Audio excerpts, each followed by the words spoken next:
Welcome, everyone. My name is Stephanie Enyart. I lead AFB, or American Foundation for the Blind's Public Policy and Research Institute. I am really pleased to welcome you to a first in a series of AI studies and webinars related to AI and disability that we hope to bring to you. This space is something that we have carved out related to the research work that we've already conducted and we're currently conducting.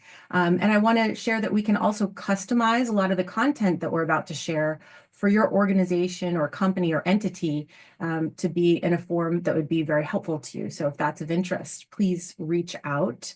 We're also shaping our future work in this space and really love your feedback. So I encourage you to complete a survey at the end. And I also want to take a brief second here and thank the generous donations that have made this possible, especially from the Delta Gamma Foundation that really funded this particular AI study. And I want to acknowledge some support from the Ford Foundation for their broad support of the Public Policy and Research Institute taking on issues in the technology space. With this, I get to turn it over to some of my colleagues here in the Public Policy and Research Institute, but we are joined by a special person this afternoon, Dr. Cynthia Bennett, who works at Google. She will join the Public Policy and Research team, and part of our research apparatus and the director of our research is Dr. Ariel Silverman. So I'll turn it over to you, Ariel. All right, thank you so much, Stephanie, and thank you to everyone for being here today. We really appreciate your time today. So we have a packed agenda, and first of all, I wanted to mention that we have created a Google form that all of you can use to get to know each other a little bit. We're interested in knowing who you are, where you're from, what brought you here, what you do professionally related to AI or otherwise. So in a couple of minutes, we're going to be pasting a link into the chat for a Google form that you can fill out. And then after you filled it out, you'll be able to see the responses that other people here have provided. And this also helps us out afterwards to look back and see who attended the webinar and where all of you are from. So we hope that you will take the time to fill out this really quick Google form in a few minutes. We will first hear from Cynthia Bennett is going to be talking about a framework for AI harms. After that, I am going to be talking a little bit about our research study, which is really the focal point of why we're doing this webinar. I'm going to be talking about this Delphi study that we did with AI experts. Then my colleagues at AFB, Dr. Sarah Elizabeth Bagoon and Sarah Malaire, will be talking about some guiding principles for more inclusive AI based on the findings from our research. And then our final presentation will go back to Dr. Cynthia Bennett to talk about some principles for AI design and evaluation. And then at the very end, we will have an opportunity for Q&A using the Q&A feature, or if the Q&A feature is not accessible to you, you can raise your hand and we will recognize you. I also just really quickly wanted to mention that we shared a copy of the slide deck for this presentation. It should have been in your reminder email that you received at 11 a.m. Eastern. There's a link to an accessible PDF version of the slides that we'll be going over today. And now I turn it over to Cynthia Bennett. Hi, I'm Cynthia Bennett from Google Research, and I research responsible AI and disability. And today I'm briefly going to overview some harm types and examples of AI harms on people with disabilities before Ariel and her team does the deep dive on the research that they did. My overview is not about my research necessarily, but a culmination of important work that I've gathered from across several researchers. And I won't have time to go through everything, but I have hyperlinked a lot of things in the slides, and I encourage you to check them out. Next slide. So first, I'll go over some categories of socio-technical harms which AI may perpetrate and would impact people with disabilities. So the first type is representational harms, and these are AI content that may stereotype, demean, or erase people with disabilities, or perhaps deny people the opportunity to self-identify or reify essentialist social categories, which those words mean saying like communicating that disability may mean X when actually there are a variety of disability experiences. The second harm type is allocative harms, and these refer to algorithmic decisions, so technology or AI making decisions that impact people's opportunities, including economic opportunities. Next, there are quality of service harms, which refer to people being alienated, doing extra labor, or having service or benefit loss when the quality of service of the AI is not accessible or useful for them. I won't have time to talk about interpersonal or societal level harms, and again, I refer you to the resources in the slides. So starting with the next slide, I will give further examples of the first three types of AI harms. So first, I will talk about representational harms. And in research has identified that people with disabilities are often stereotyped as only having physical disabilities. And so this chart shows the frequency at which disability-related terms were output by a large language model when participants entered prompts on disability topics. And so by far the most common word was wheelchair. And you'll also notice that some offensive and outdated terms were used by the model, such as the term mute or missing legs. So these are misrepresenting people with disabilities. Next slide. Representational harms are also occurring in AI-generated images. So here I have a composition of 8 images where the AI is communicating that people with disabilities tend to be white, male, and wheelchair users, the latter to the point that some of the images don't even show people's faces in favor of zooming in on the wheelchair. And these are all AI generated. Next slide. So I'll provide examples of allocative harms, which I won't be able to deep dive into, but there's an excellent report by the Center for Democracy and Technology that shows that algorithmic decision-making has impacted people with disabilities negatively in a variety of domains. For example, in the employment and education domain, surveillance and AI interpretations of that surveillance may, for example, classify lack of eye contact as cheating on a test or failing to be engaged in work. Predictive analytics and health monitoring in the healthcare industry can determine what healthcare or medication or mobility aids people have access to or don't have access to.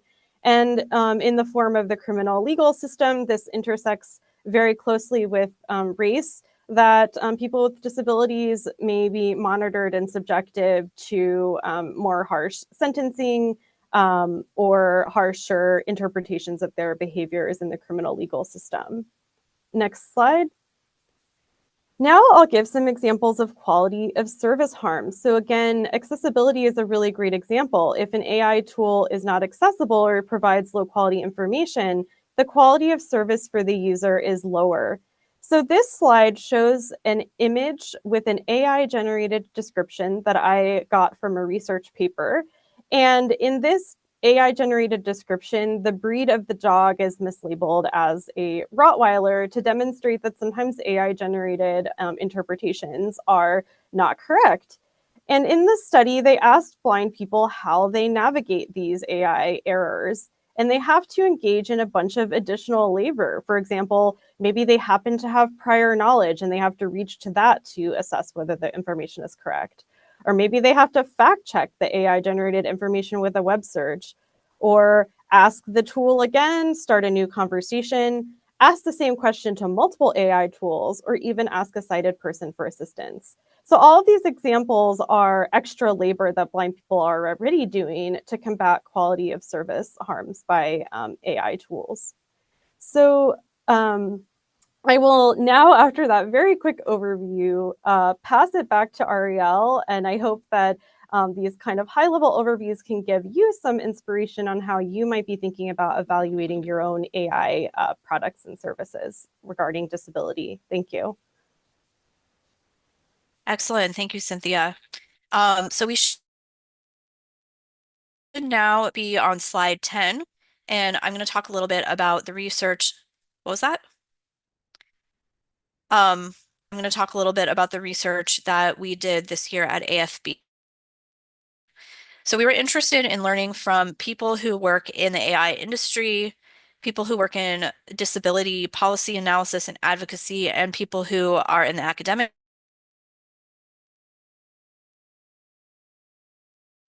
space and the government space, insider knowledge and experiences and predictions about how AI is likely to impact people with disabilities in the upcoming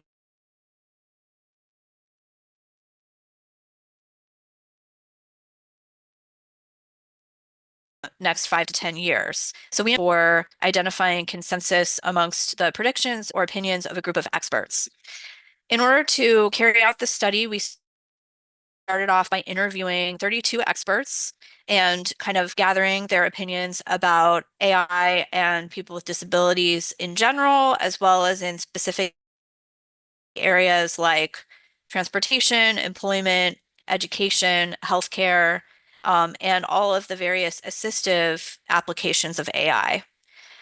Based on these interviews, we extracted opinion statements that these opinions were held by one or more of the experts. And we created a questionnaire survey that included all of the opinion statements and had the experts rate the extent to which they agreed or disagreed with each of the opinions. Then we identified opinions where the level of agreement was similar amongst the experts, where there was low variability in how much they agreed or disagreed. And essentially, we ended up with, after 2 rounds of questionnaires, we ended up with a series of statements that the experts all agreed with. And I'm going to be mostly focusing on those findings, but I will also mention a few areas that were pretty interesting where the experts did not all agree. Next slide. The first area of consensus was around a couple of benefits of AI, and I will say that overall, I think there were more concern opinions or concerns about harm where we found consensus than there were about benefit. But there were a couple areas where the panel as a whole agreed. They agreed that AI could potentially improve wayfinding and sidewalk accessibility, which is an important part of transportation for disabled pedestrians. They also agreed, and this is interesting, that blind users who are using assistive AI for reading may prefer to use AI for reading private material over having a human help them read private material, provided that, and this is important, provided that the AI does not upload the private material to the cloud.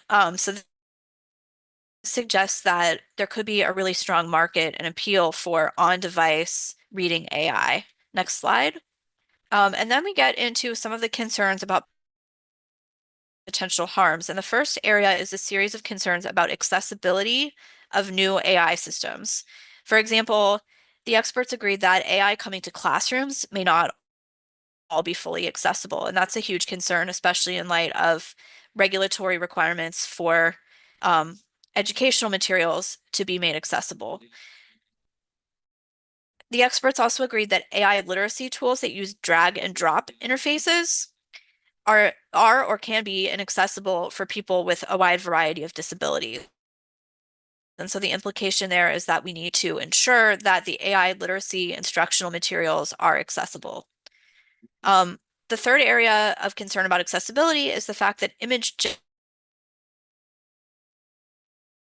generating tools are not yet. A blind user can request that an image be created, but they can't necessarily independently verify that the image that they asked for is actually what the AI generated.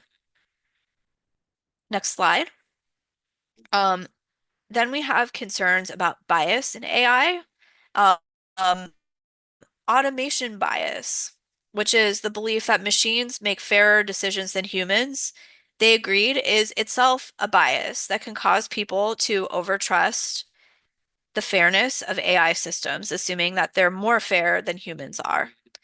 AI systems may discriminate against people with non-average characteristics, and by definition, disability is a non-average characteristic. A majority of people do not have disabilities. And so, for example, there's concern about in healthcare settings, somebody who needs a lot of unusual healthcare, has unusual medical conditions, could be denied coverage or care, discriminated against disproportionately by an AI system. And this is also a concern in the employment domain, where we could have, and in fact, we do have evidence that this does occur. Workplace AI used for recruiting and screening applicants could discriminate against people whose behaviors are different than the average because of their disability. Next slide. Need for oversight and transparency. The experts agreed that a human should review automated hiring decisions in particular, and also other kinds of AI-generated decisions. Transparency is important. So when employers use AI for screening applicants, all applicants should be notified that an AI system is involved in screening them. It was also agreed that AI should partner with and has a lot of potential to enhance education by partnering with educators, but that AI should not replace human educators. For example, special educators who are creating individualized education plans for students, they could use AI as a tool, but they should not solely rely on AI to create IEP goals for their students. AI auditing must account for anti-disabled bias separately from gender and racial bias. That was also a consensus opinion. Next slide. Need for disability community involvement. So this was a really strong theme that came up over and over, and this is part of what Cynthia is going to talk about later. People with disabilities should be involved in all aspects of AI development, so not just doing the beta testing at the end, but being involved in the entire process. There should be better disability representation in the tech industry. And there should be strong federal AI privacy laws that are informed by the disability community. Next slide. AI regulations should be proactive. They should be informed by people with disabilities, and they should be specifically written to protect the rights and privacy of people with disabilities rather than lumping in disability with other protected characteristics. And I will just note that this opinion was held by the entire group of experts. It was also held by the industry. The group of experts from industry agreed with all the same opinions as the full panel. So even though industry folks might be a little bit less interested in regulations and more interested in innovation, our industry experts still felt that regulations are important. Next slide. So before I pass over to Sarah Elizabeth and Sarah, I will just mention a few areas where there was some interesting debate and controversy that we haven't fully worked out, all the different opinions going on here. And the first is in the area of autonomous vehicles. Some of our experts were really optimistic about autonomous vehicles and believe that they could revolutionize transportation for people who can't drive because of disabilities. But others were really a lot more cautious, believing that the expense of creating autonomous vehicles, technological limitations, and regulatory concerns could slow down or prevent the mass adoption of autonomous vehicles. There are also potential concerns about safety, being sure that AVs can recognize a pedestrian who is using a mobility aid, for example. Next slide. Second area where there was some disagreement was about the extent to which AI will benefit workers with disabilities. So there was agreement about harms of using AI in an employment context without safeguards. Some of our experts felt that AI could also do some good for employees with disabilities, providing accommodations, helping people to retain their jobs if they become disabled, or helping to promote inclusion and productivity in the workplace. But there were other experts who pointed out that physical and attitudinal barriers may not be addressed by AI. So even if AI can help provide some supports, if a building is not wheelchair accessible, it still is not inclusive for people with physical disabilities. So AI can't solve all the problems. Next slide. And then finally, there was a lot of really interesting discussion about how AI should be permitted to describe people, or even if AI should be permitted to describe people. Generally, the panelists agreed that AI can sound really confident if it makes a mistake. So it can be almost impossible for a blind user to know if an image description is wrong. And that is obviously a concern, especially if AI is describing humans. There were differing opinions around what information the AI should provide when it's describing people. So should it be allowed to describe people by name, for example? Should it be permitted to describe race or gender of individuals?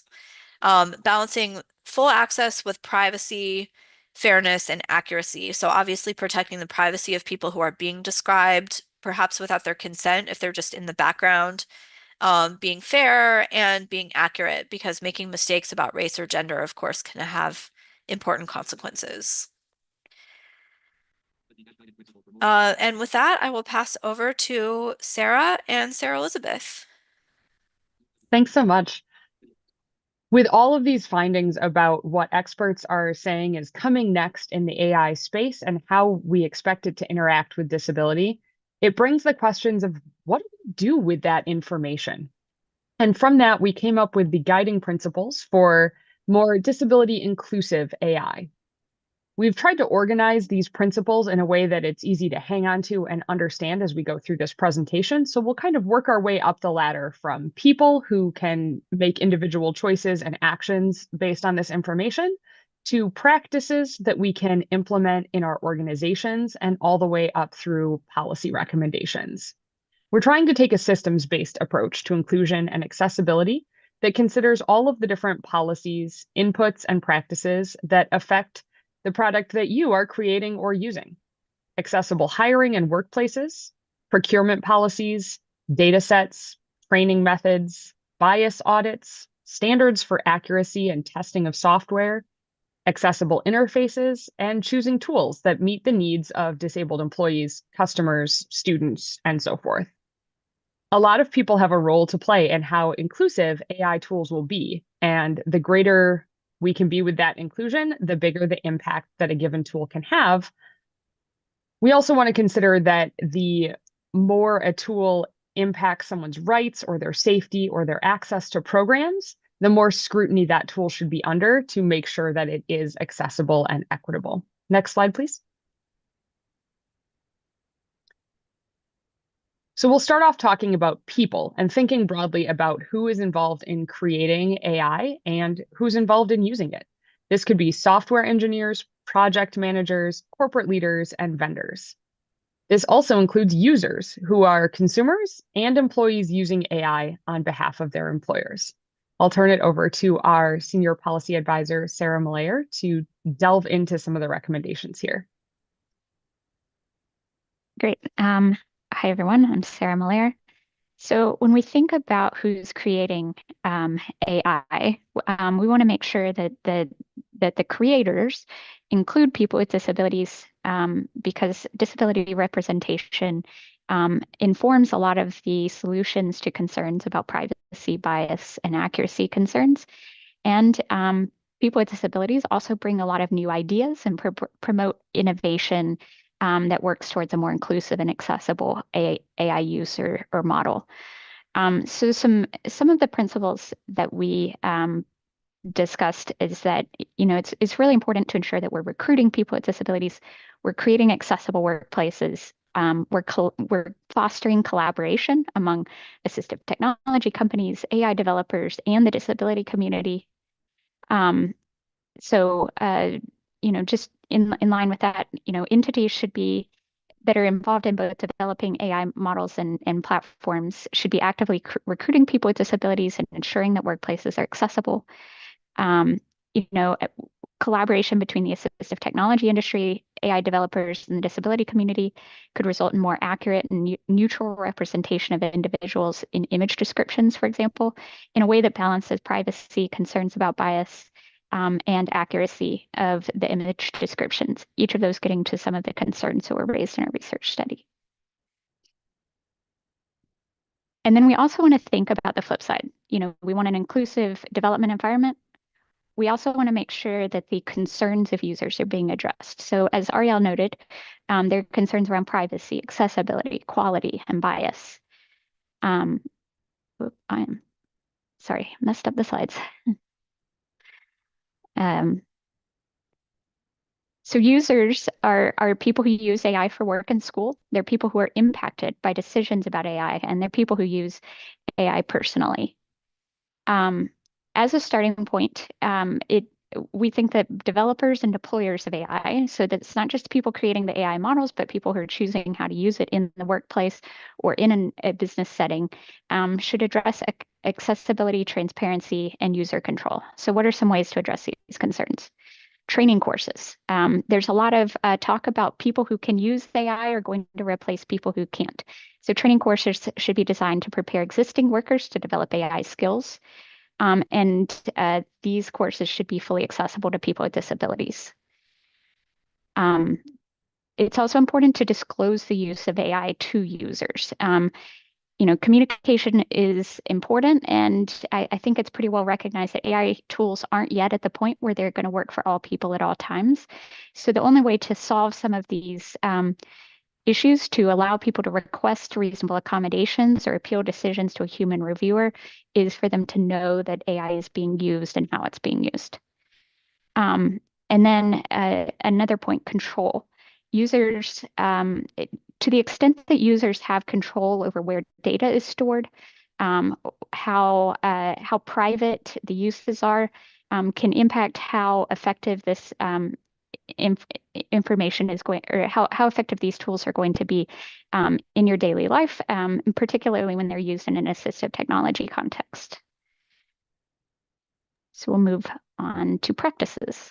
Yeah, as we climb up the ladder, thinking from people to practices now, these are ways that we can adopt tasks and techniques in the workflow that result in effective implementation and effective oversight of AI. These practices are relevant not just to the companies that are producing AI tools, but also to the companies that are purchasing AI tools, adopting them for use, and implementing them in their own workflow. Great. So there's, when we're thinking about deploying AI in an inclusive way, some things to think about are, what are the potential barriers that a person with a disability, whether that's an employer, an employee, or a customer, is potentially going to face with an AI system? It's important to conduct periodic testing and auditing of systems to understand the extent to which people with disabilities are being adequately included and represented in these models. Seeking feedback from customers and employees, and keeping a human in the loop. A human in the loop was a real common theme in the research. So for example, when used in educational technology, AI agents and chatbots should be designed to provide information in accessible formats and to produce pedagogical outputs and means of instruction that are appropriate for students with disabilities. And that means that trained educators of students with disabilities, such as TVIs, or teachers of students who are blind or have low vision, as well as the students themselves, should be consulted in validating the appropriateness of those educational tools.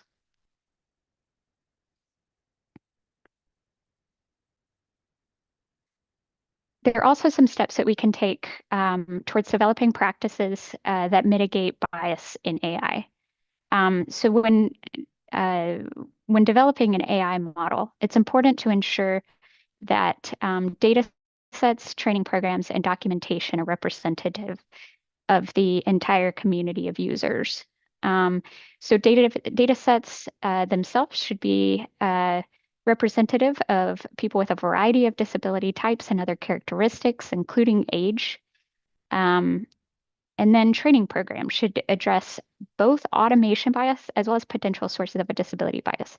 It's really hard to understand how an AI model might impact your customers if your developers don't really have a good sense of what is potential disability bias and what are some of the representational harms that Cynthia mentioned at the beginning. And then finally, documentation. There's a lot of documentation that goes into good software development, and so we think it's really important to be transparent about the information, about the testing that's been done on the AI models to test for representative bias and accessibility.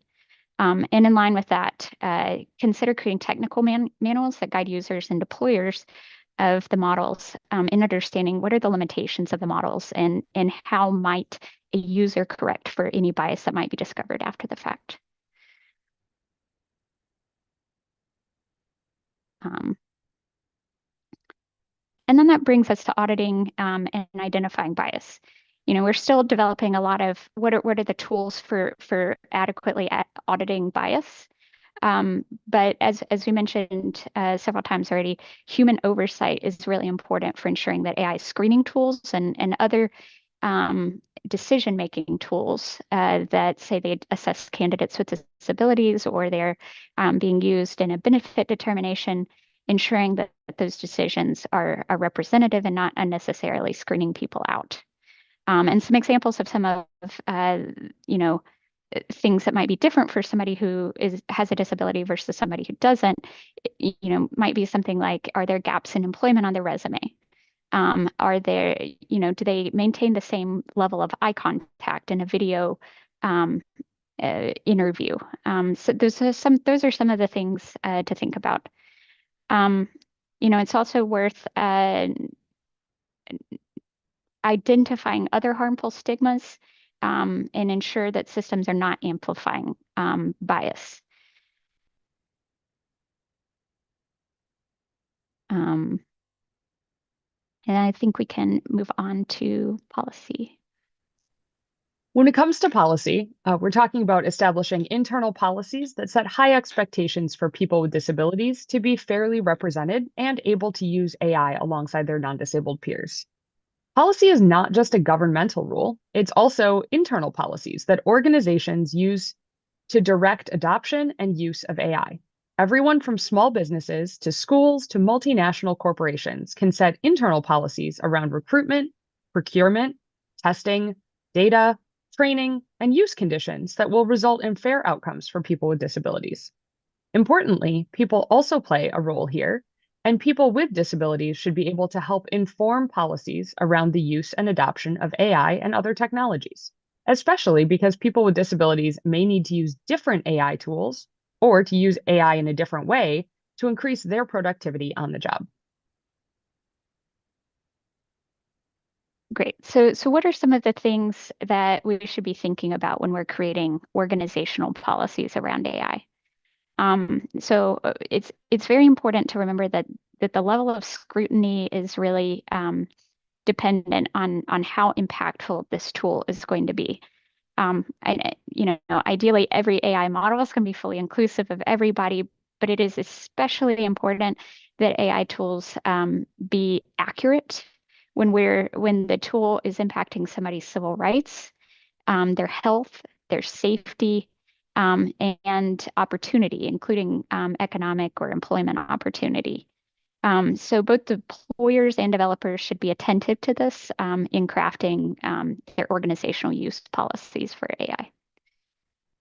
We also note that a lot of organizations are engaging in research and development activities, and this is a really great opportunity for innovation where we can develop AI models and AI use cases that are fair and representative of people with disabilities. But that largely isn't going to happen unless that is considered one of the research priorities. So we really encourage anyone who's funding research or setting their internal research priorities to consider disability inclusion. Then, a lot of ways AI policy is just taking policies that we already have in the workplace and extending them into this new technology. So it is widely accepted that one of the best ways to get a more accessible work environment is to set pretty strong procurement requirements that when we're acquiring software tools, we ensure that they meet international accessibility standards. And so in the same way, we want to make sure that software that encompasses AI is also meeting those standards. And finally, then we need to think about how AI interacts with existing accommodations policies. So we've talked a little bit about AI surveillance tools and how they might be used in the workplace or in an educational setting to monitor worker performance or productivity.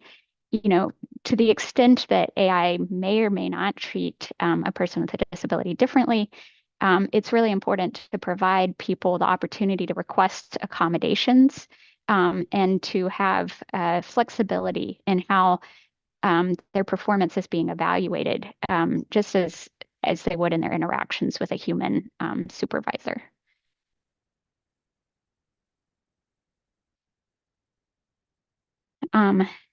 So what are some, some practical applications of this? When we think about policy in workforce development, this is a really important piece.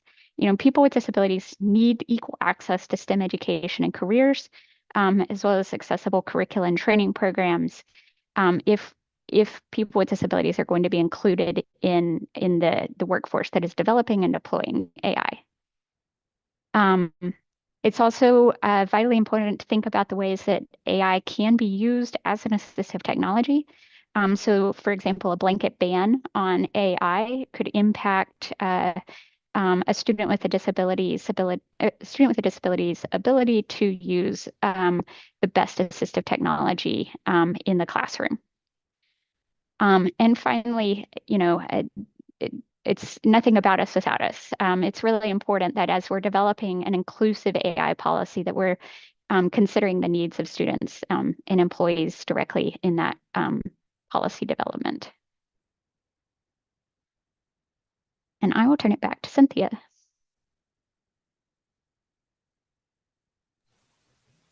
Hi, this is Cynthia again. So I am going to spend the last part of this presentation talking about some techniques for inclusive AI design. I have the privilege of having access to the Q&A, and so I wanted to quickly address, someone asked, well, what does it mean to train a model? We're talking about disability inclusive AI, like what can I do, but what does it mean to train a model? And this is a really important point that I'm going to talk about later, is when we work together, whether you're someone on the art, research and development, R&D side, or community organizations, we're bringing different backgrounds. And so kind of in short, if you think of like traditional algorithms or computer science, an algorithm is a recipe, and that recipe needs to be followed exactly. Whereas AI, and there are many definitions and many strategies. What you're doing when you train a model is you're giving the model data to teach it how to make predictions. So it's not kind of that like strict recipe. It's instead of like using data to generate predictive output based on what it thinks the user needs. So with that in mind, we've been talking about a lot of different strategies and things to look out for in terms of how do we make sure these are disability inclusive, particularly when we may not know how the AI will respond in every situation. So with that in mind, we can move to the next slide. And research and development, or R&D, is often not accessible to accessibility and disability subject matter experts if we use the methods that we think of as a default. And so we talk about this a lot in the broader field of inclusive design. So some of the strategies I mentioned will overlap if you already have familiarity. Will also overlap with some of the things that came up in the AFB study. But mentioning them again, just to reinforce how important they are, as well as some kind of more specific things to think about if you are in AI research and development and doing things like model training or evaluation or fine tuning. So in some previous research, some colleagues and I developed a scaffolding and what we call anticipate and adjust as a framework for ensuring that research and development is accessible. So there's some things that you can do to anticipate. So first, identifying all the people who are going to be involved in the project, defining the tasks that need to be done, and delegating the tasks with an understanding of what are people's accessibility needs. Accessibility needs, of course, you should ask people what they need. But if you want to kind of think about, am I getting coverage? You can think about the axes of needs related to communication, the materials that you'll be using, the spaces that you'll be using, and the time that's needed to do the tasks. And obviously reflecting on the plan to make sure, did you miss anything? And the arrows in this diagram on the slide are bidirectional to communicate those adjustments that might need to be made. You can anticipate, but you might say, oh, we tried out this platform to collect data from people with disabilities and it was mostly accessible, but here's some issues that we need to fix. So we need to go back to a phase in that process. So this is not foolproof, but I just wanted to provide something if folks are like, I do not know where to start or what to do. And this is also useful if maybe your work isn't necessarily focused on accessibility, but you want to make sure that a subset of the people that you're working with represent accessibility needs and people with disabilities. Next slide. So when do we start? So we start as a researcher, we want to start working with people to set priorities. There are a lot of really helpful applications of AI that could benefit people with disabilities, and there are some applications that people with disabilities have already said are not helpful. So for example, there's an app called Find My Things, which allows blind and low vision users to train their own object recognizer to recognize things that are important to them. So if they're lost, the app on their phone could kind of scan the area and see if that important object is in the vicinity. And this was developed with the community of blind and low vision people who provided data that I'll talk about in a minute. On the other hand, some applications of AI for accessibility or just technology more broadly may not be helpful, such as sign language gloves, which are meant to recognize sign language. Sign language is a full body language and cannot be kind of reduced into a glove form factor. And so many deaf people and deaf communities have said that this application of AI is not helpful. So before putting resources in, it's really important to work with communities. In addition to general design advice in terms of is this design a good idea, communities can be incredible informants on how should this be evaluated. So all the examples I showed you earlier on representational harms, allocative harms, and quality of service harms, those examples were generated because various researchers talked to people with disabilities and had them evaluate the AI generated content. And also people with disabilities can help us understand what are potential impacts of AI systems. Next slides. So as part of the anticipation, it's good to start with a baseline of accessibility to say, we will start by doing these things. You can learn a lot about what baselines of accessibility might include by looking at like general digital accessibility guidelines or event accessibility guidance. Some things might be like test all of your digital platforms that you plan to use with screen readers. Have a default that there's going to be captioning at all of your meetings. And this baseline, by starting with it, will save you a lot of time down the road. For example, if you upfront do testing to figure out which data collection platform, not only meets our needs to keep people's data private, but also meets accessibility needs, then you won't have to go back when your participants who have accessibility needs can't use it and find a different solution. I also emphasize that allowing time and having kind of community efforts in terms of choosing these platforms is very important. And so just again, emphasizing incorporating that time into the timeline to figure these things out. Next slide.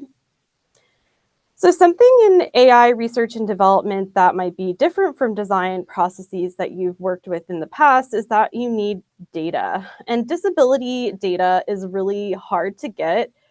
People with disabilities are a low incidence population, and lots of data collection processes have not been inclusive of them in the past. So there are some ideas for how to alleviate these barriers. So for example, some researchers and developers have done a multi-stakeholder data collection. So I linked the Orbit research data collection that was used for the Find My Things, where blind and low vision people were recruited to submit their photos that they had taken to help fine-tune model to be able to recognize not only things in general, but objects that blind people specifically had photographed to capture the photography patterns of blind and low vision users.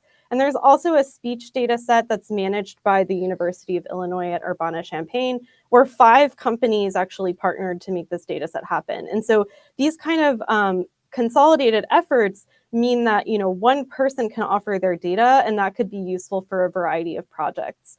With these type of kind of multi-stakeholder collections, I emphasize that usually an organization is going to have to be the base that is the base for collecting the data, and also being a steward of the data, because in certain cases, like speech data, that's very personal. You'll want to vet kind of how this data is used, so people would have to make requests.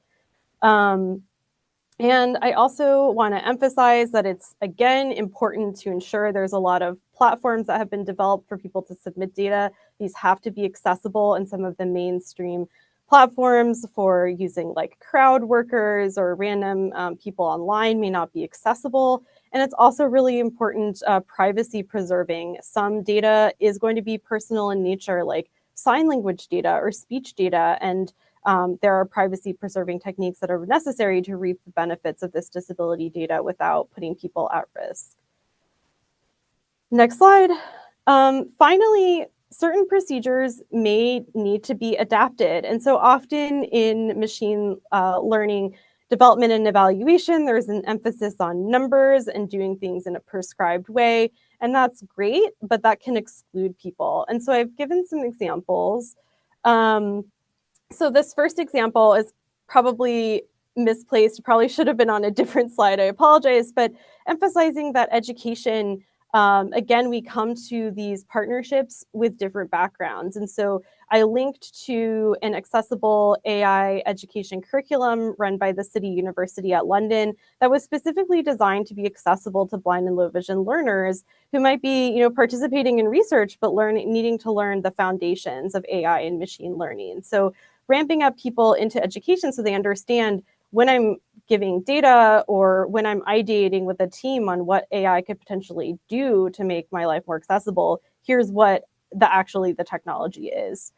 Again, some procedures may need to be adapted. So for example, in prior research, researchers have assisted people with disabilities to use things like prompting interfaces if they weren't accessible in order to make AI evaluations more accessible. Or for example, the case of AI image evaluation to evaluate representation of disability with blind and low vision people, a study that I ran in the past, we had to create an image description protocol so that we could make sure that all the images were described and blind and low vision people could still evaluate visual representation.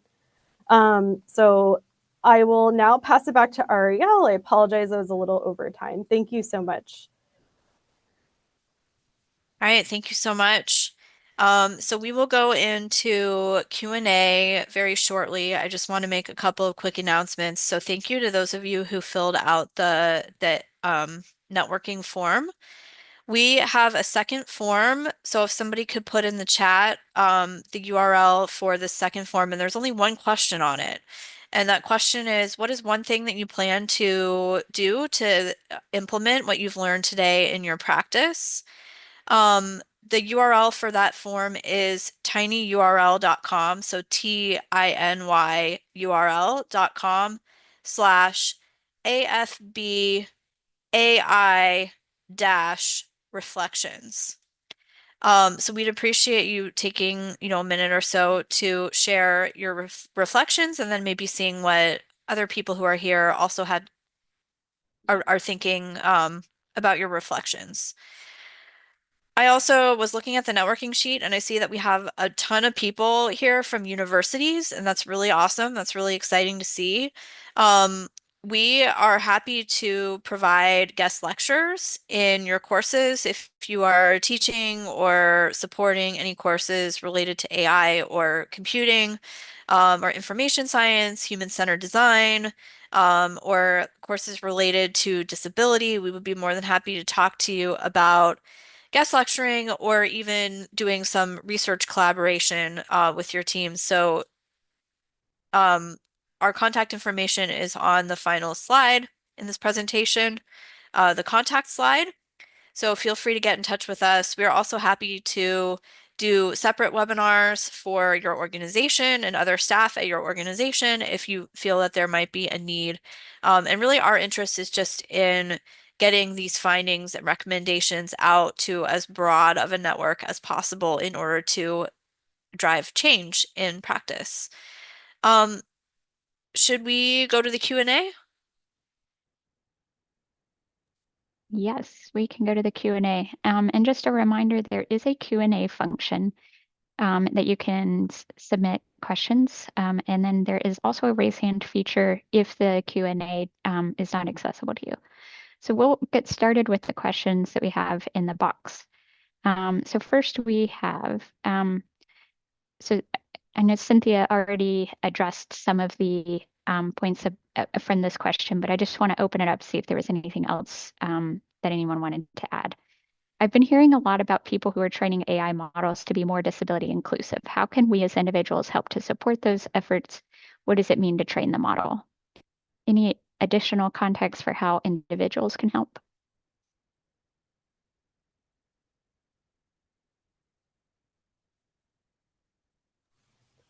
This is Cynthia. I guess I'll add, I think remembering as individuals, like we can't always save the world, but something I try to be careful is what are the stories, particularly if you're not as familiar with accessibility or disability, what are the stories that you're being exposed to, and is that the whole story? So there is a lot of enthusiasm around AI and really paying attention, finding those experiences by people who have disabilities, and kind of deciding, kind of inspecting the information you're getting, and calibrating your focuses in your work and advocacy based on that.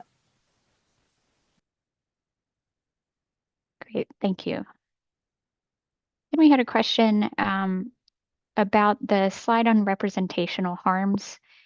What does no descriptor refer to on the graph?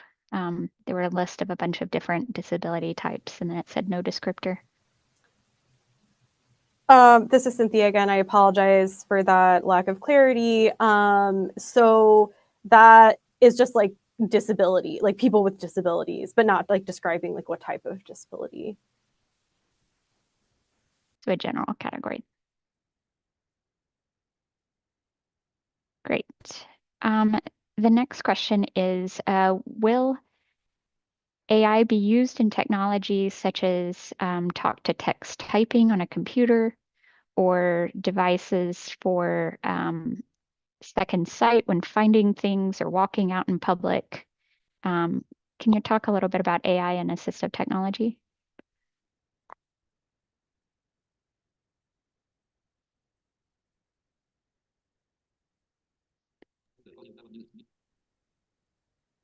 So the question is just, will AI be used for these purposes? Yeah, Yeah, I mean, I think it already is being developed for a lot of these purposes and will continue to become more refined. And then, it's really just key to be sure that people with disabilities who are potential users are participating in that development. absolutely. Yeah, I think this is Sarah. Well, I think one of the reasons that we are really interested in this work is because AI is absolutely going to be incorporated into assistive technology, and we want to make sure that we're getting the greatest level of benefit out of these uses of AI, and ensuring that there are no unintentional harms from incorporating AI and potentially removing human elements. So a lot of opportunity in the assistive technology space. All right, and then we have one question. I'm not sure I understand the acronym, but I will turn it over to y'all to see if you do. What about the RGPD implementation on these tools? Is anyone familiar with that question?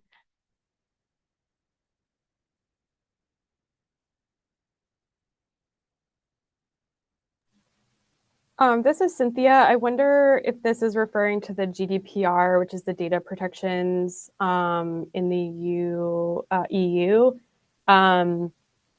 If so, the presentations was definitely based in a US context, but I think some of the points I was making about GRPD makes it pretty hard, like difficult in certain cases to collect certain types of data that might be really beneficial for accessibility applications of AI. And so that's where certain researchers are researching privacy preserving techniques, such as like how to filter out someone's like body, like visual appearance in sign language data to preserve the privacy in that data set. So I think there is some research in that area, and there like, but this presentation was definitely not specifically focused on that. Thank you. We do have one person with a raised hand. Sorry, I'm trying to find that person. I'm going to very briefly give Kamal a chance to ask a question. And Kamal, if you could keep your question very brief.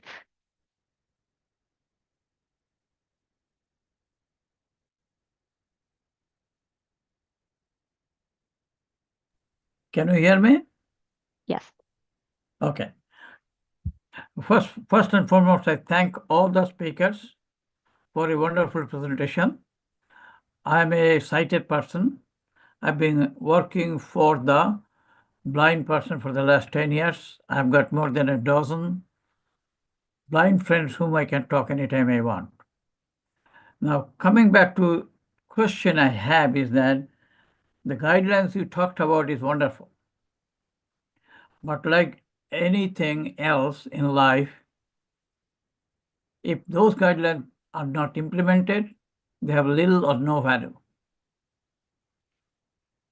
Without going into a political spectrum, the reality is that we are always stereotyped. I'm specifically talking about the persons with blindness or visual impairment. They are stereotyped, and as a result of that, 70% of them do not have any job at all. Okay? 42% of them are not digitally literate, compared to 90% plus for the sighted people. The question is, these guidelines are wonderful if we can enforce it. Since we do not have the ability to do it, I have a suggestion. Is there any way, particularly even for software or hardware, I'm working for hardware.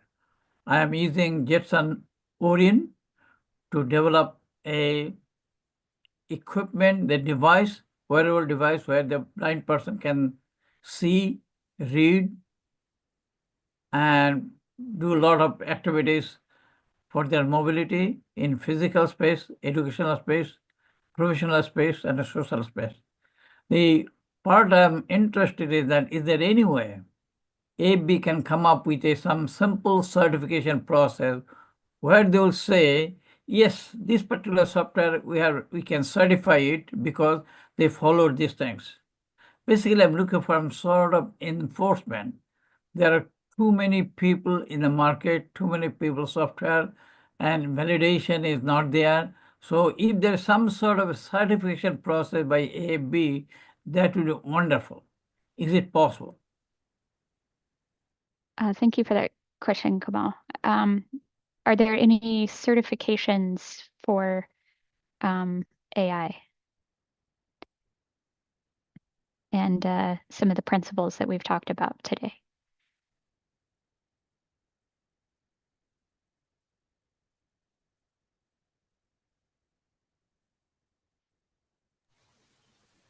This is Cynthia. I can say quickly, I misspoke. It's GDPR. I did the letters wrong. There aren't certifications, but I think this is something that is very important. Like if we think about web accessibility guidelines, they assume that the content is predetermined and can be audited, whereas AI output is predictive and may change and will change. So I agree that there should be a set of standards, and that has not occurred with the kind of the Web Wide Consortium that's already, the World Wide Web Consortium that's already kind of managing WCAG.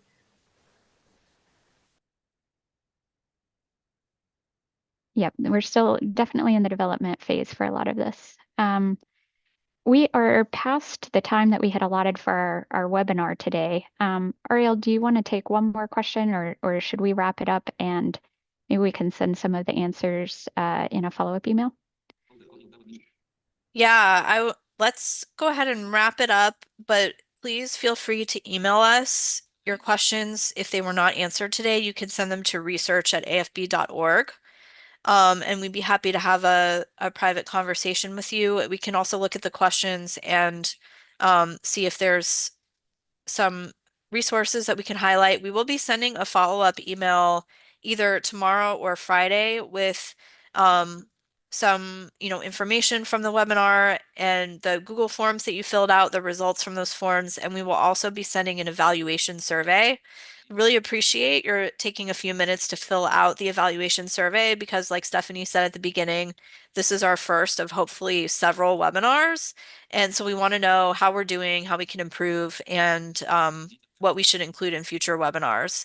And we also appreciate you taking the time to share your reflections on how you plan to act upon the knowledge that you gained today. Thank you so much. Necessary before we leave, I'll just I'll read aloud the URLs on our contact page. So if you want to connect with AFB Research, our research study is found at afb.org/AI research. And then our contact email address is research@afb.org. And you can also connect with Cynthia Bennett on LinkedIn.